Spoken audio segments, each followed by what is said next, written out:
अमरावती जिल्हा स्त्री रुग्णालयाच्या NICU मध्ये पहाटेच्या सुमारास भीषण आग लागली आणि या दुर्घटनेत 3 नवजात बालकांचा दुर्दैवी मृत्यू झाला। घटनेची माहिती मिळताच आमदार सौ सुलभाताई खोडके यांनी तात्काळ डफरीन रुग्णालयात धाव घेत परिस्थितीचा आढावा घेतला। डॉक्टरांच्या माहितीनुसार व्हेंटिलेटरमध्ये अचानक स्फोट झाल्यानंतर आग पसरली। आगीच्या वेळी संबंधित कक्षात 12 नवजात बालके होती। रुग्णालयातील कर्मचाऱ्यांनी तात्काळ इतर बालकांना सुरक्षितपणे बाहेर काढले, मात्र धुरामुळे गुदमरून 3 बालकांचा मृत्यू झाला।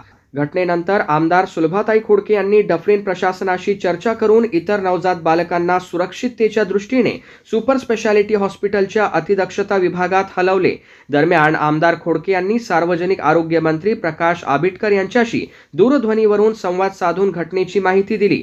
मंत्री आबिटकर आज दुपारपर्यंत डफरीन रुग्णालयात पोहोचून प्रत्यक्ष पाहणी करणार आहेत। दरम्यान आमदार सुलभाताई खोडके यांनी उपमुख्यमंत्री सुनेत्रा पवार यांच्याशीही संवाद साधत घटनाक्रमाची माहिती दिली। नवजात बालकांच्या मृत्यूबद्दल दुःख व्यक्त करत त्यांनी रुग्णालयामधील अग्निसुरक्षा व्यवस्था तातडीने कार्यान्वित करण्याच्या सूचना दिल्या।